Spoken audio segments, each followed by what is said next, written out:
With us now is Congressman James Walkinshaw, a Democrat from Virginia. He is on the House Oversight Committee, the committee that has been investigating this and talking to people under oath. Thank you so much for being with us.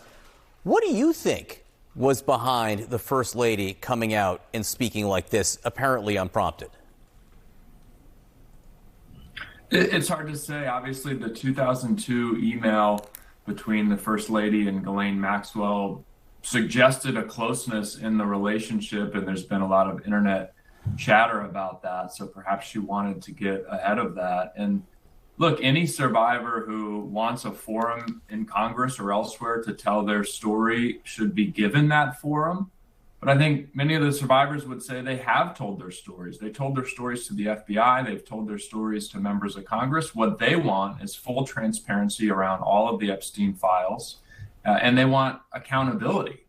They want actual action from the Department of Justice with respect to those others who were involved in Epstein's crimes. That's what's been missing here. That's what they want to see, not just another forum to tell their stories. Your committee, Republican-led committee, did subpoena the former President Bill Clinton, former First Lady, former Secretary of State Hillary Clinton. Hillary Clinton, of course, says she doesn't even think she ever met Jeffrey Epstein. We now know that the current First Lady, Melania Trump, did meet Jeffrey Epstein, although she said she had no, I guess, bigger connection to him. Is Melania Trump, the First Lady, someone your committee should speak to? Well, I think we should start with the president.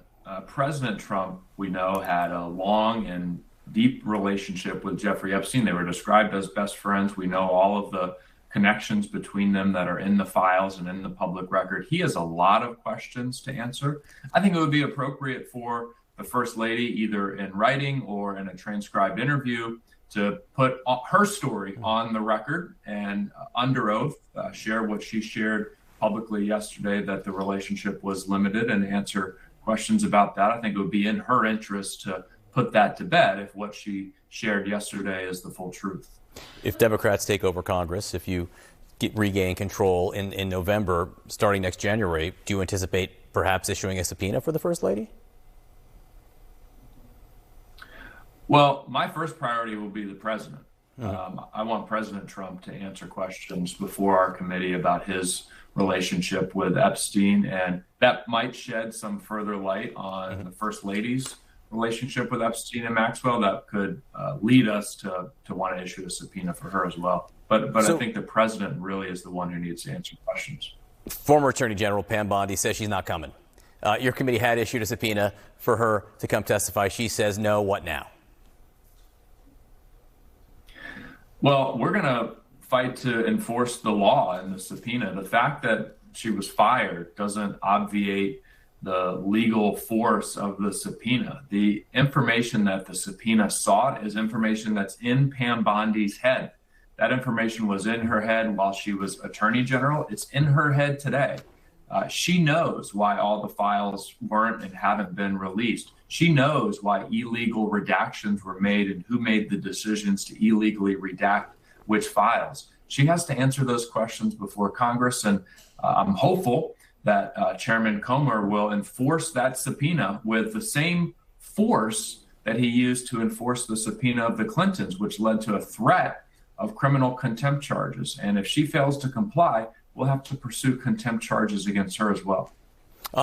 You do know that the Republicans in the committee issued a tweet directly to you on this matter saying, "Dude, relax.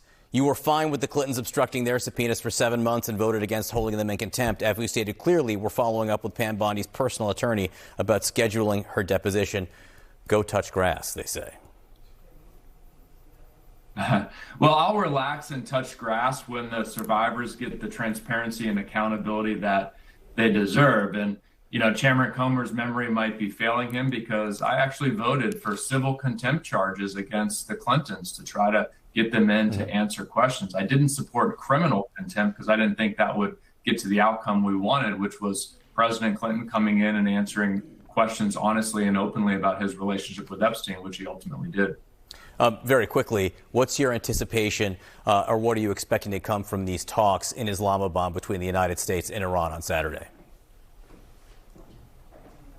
I don't have high expectations. And if we think about where we are strategically right now, we're in a weaker position negotiating with the regime in Tehran than we were before this war started, right? They have their nuclear material. They now control the Strait of Hormuz and are treating it like a toll road, allowing their friends and allies to pass and asking to charge others. They retain their missile capacity and are threatening and doing damage to their neighbors in the region, shooting American planes out of the sky. So unfortunately, this has been a strategic catastrophe, and the vice president and Witkoff and Kushner go to the negotiations in a weaker position than we were before the war started. So I don't have high hopes for it, and we'll have to see what happens.